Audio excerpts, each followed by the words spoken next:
joined Prince William to visit a hospital 1 year after she announced she is officially in remission from cancer. William says during a May 22nd appearance on Heart Breakfast, "I come very, very proud. She's been in..." The royal couple revealed their 2025 holiday card featuring their 3 children, Prince George, Princess Charlotte. Kate Middleton's latest growth spurt takes center stage in a new full family photo shared by the Princess of Wales. Kate Middleton and Prince William win a case involving vacation photos with their kids.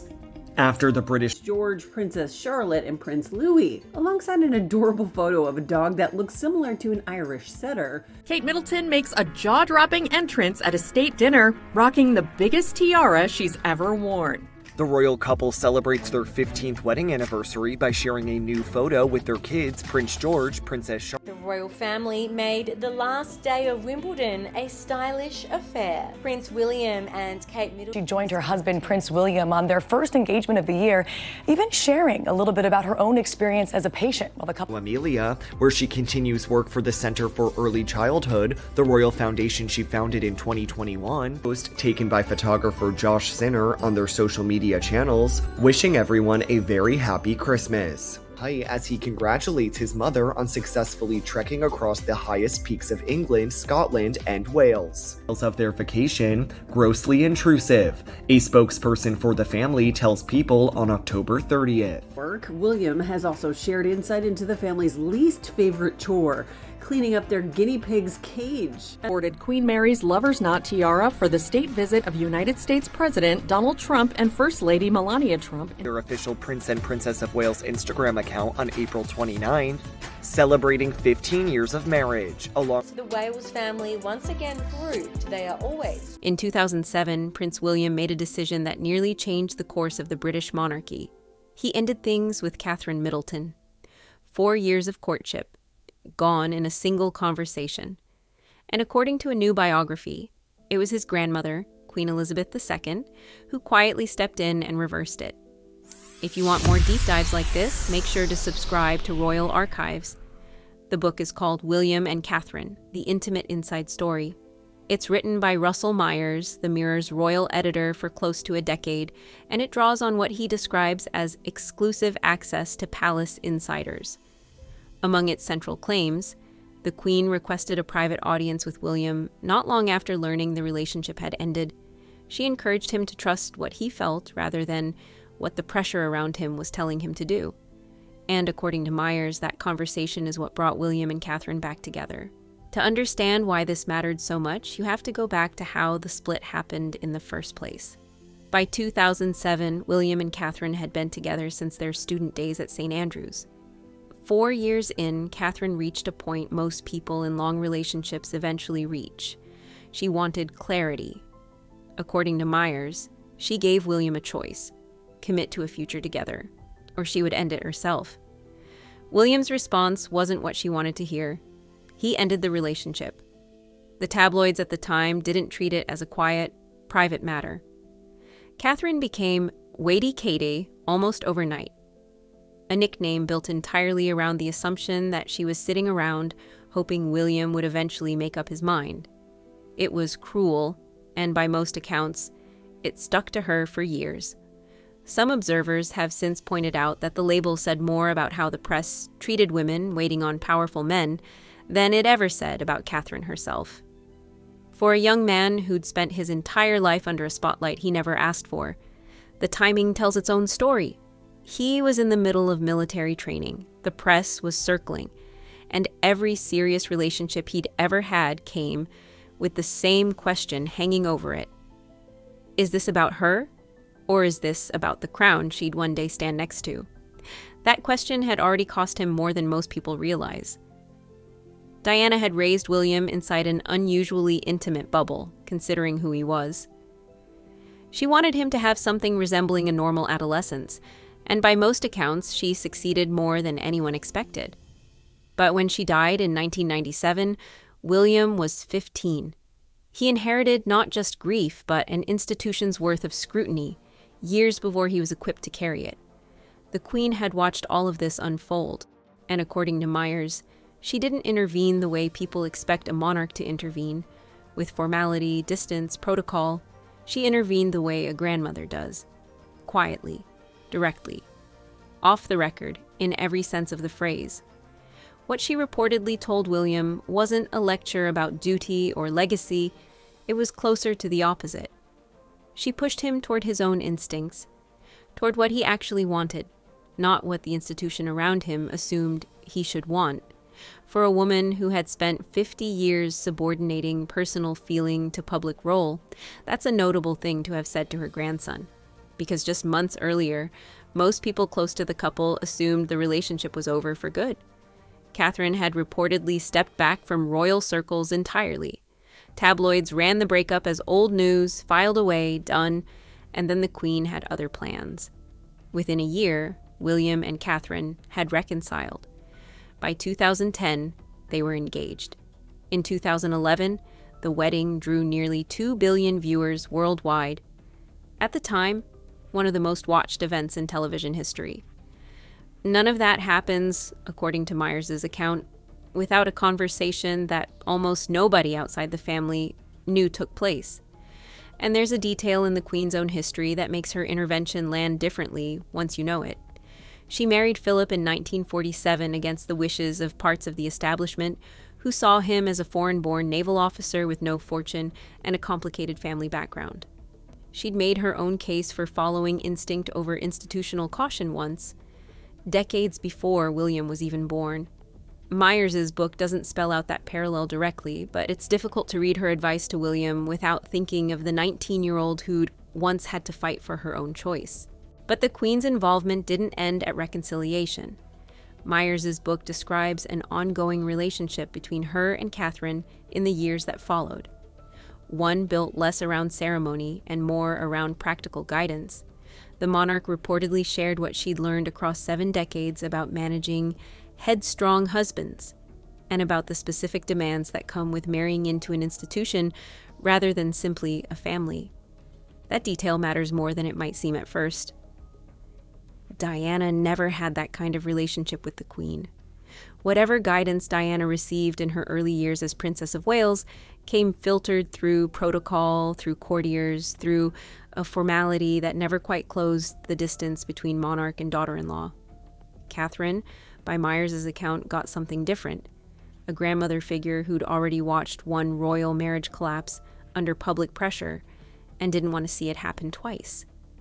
Whether that guidance came from hard-earned regret or simple pragmatism, the book doesn't say outright. But the timing lines up with everything the family had been through by 2007. Diana's death was a decade behind them. Charles and Camilla had only recently gone public. The monarchy's reputation for handling personal relationships badly was, by that point, difficult to argue with, and the Queen, perhaps more than anyone else in the family, understood exactly what was at stake if William's marriage went the same direction. There's also the matter of what changed for Catherine personally once the wedding actually happened. Overnight, Waity Katie disappeared from the tabloids, replaced by a woman suddenly expected to represent the monarchy on a global stage with almost no formal preparation for the role. According to Myers, that's precisely where the Queen's mentorship became less about romance and more about survival, teaching Catherine which battles with the press were worth fighting and which ones simply weren't. This is also where the broader picture in Myers' book starts to take shape, because William and Catherine wasn't the only relationship reshaped by this period. The biography also revisits William's reaction to Prince Andrew's 2019 Newsnight interview, the one where Andrew failed to address his connection to Jeffrey Epstein with anything resembling the gravity the moment demanded. According to Myers, William pushed his father and grandmother to act immediately, wanting Andrew removed from royal duties before what he called the rot spread further. Critics were quick to highlight the contrast between William's demand for swift action against Andrew and the family's actual response, which unfolded far more slowly than William reportedly wanted. Andrew kept his titles for years after that interview before eventually stepping back from public duties entirely. Whether that delay reflected the Queen weighing family loyalty against institutional damage or simple royal bureaucracy grinding at its usual pace, Myers doesn't fully resolve. Some online discussions have suggested this reveals a pattern, A younger William consistently more decisive than the family around him, more willing to draw hard lines when the institution's reputation was on the line. Whether that's a fair read of one man's character across two very different moments separated by more than a decade is something viewers can weigh for themselves. What's harder to dispute is the through line Myers draws between these episodes and the man William became. The book credits his years flying air ambulance missions, search and rescue work he took on well into his marriage. As formative in a way palace life rarely gets credit for. Real emergencies, real consequences, a job where hesitation costs lives, not headlines. According to those close to him, that experience changed how William approached decisions more broadly, with less patience for institutional caution and more instinct for direct action. It's a version of the future king that looks very different from the boy who once needed his grandmother to talk him out of walking away from Catherine. The book also revisits a moment that reshaped the family more recently.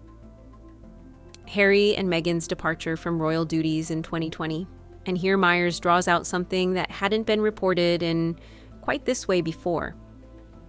William and Catherine, according to the book, didn't share the same reaction. William was reportedly devastated by his brother's decision. The two had grown up inside the same impossible structure. Heir and spare, a phrase that sounds almost quaint until you understand what it actually meant for two brothers who were close as children. William apparently held out hope for a while that Harry could be persuaded to stay.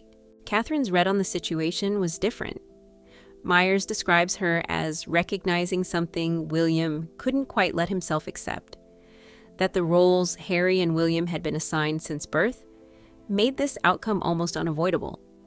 The heir and the spare framing wasn't just tabloid shorthand to her.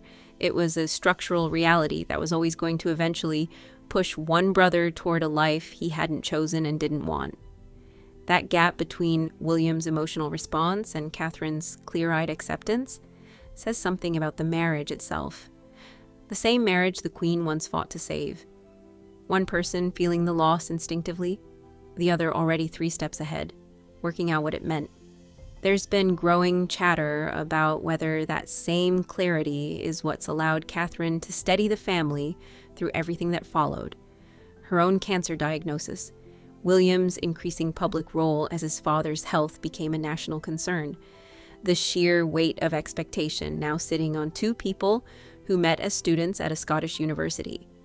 Unconfirmed reports have circulated about the private toll of that period, though Myers is careful to frame it as resilience rather than struggle, consistent with how the family has chosen to present it publicly.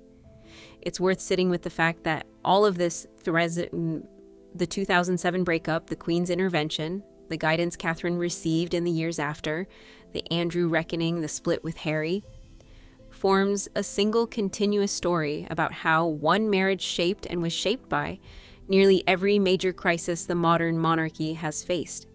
And at the center of it, according to Myers, is a grandmother who understood something the rest of the family took decades to fully grasp. That the survival of an institution this old depends less on protocol than on the strength of the relationships holding it together. Whether William would say the same thing today, we don't know. He hasn't publicly confirmed the specifics of that 2007 conversation, and likely never will. Some moments inside that family are kept private by design, not oversight. But the outcome speaks for itself. A relationship that nearly ended became the marriage now expected to carry the monarchy through its next chapter. Consider, too, what almost didn't happen. No reconciliation means no 2011 wedding, no global broadcast watched by billions, no William and Catherine partnership steering the monarchy through Andrew's disgrace, through Harry's departure, through a king's cancer diagnosis, and a princess's own. The entire modern shape of the institution, as Myers frames it, hinges on one grandmother deciding to speak plainly to one grieving, overwhelmed grandson at exactly the right moment. Take that conversation away, and it's not obvious the monarchy looks anything like it does today. The Queen isn't here to see how that chapter unfolds. But according to Myers' account, she's the reason there's a chapter to unfold at all. What still isn't clear, and what Myers' book only partially answers, is how much of Catherine's steadiness today traces directly back to those private lessons from a woman who'd spent 7 decades learning them the hard way. That thread, more than any single event in the book, might be the one worth watching as William and Catherine step further into roles the Queen spent a lifetime preparing them for. There's a version of this story where the Queen is simply a grandmother who didn't want to see a young man make a mistake he'd regret.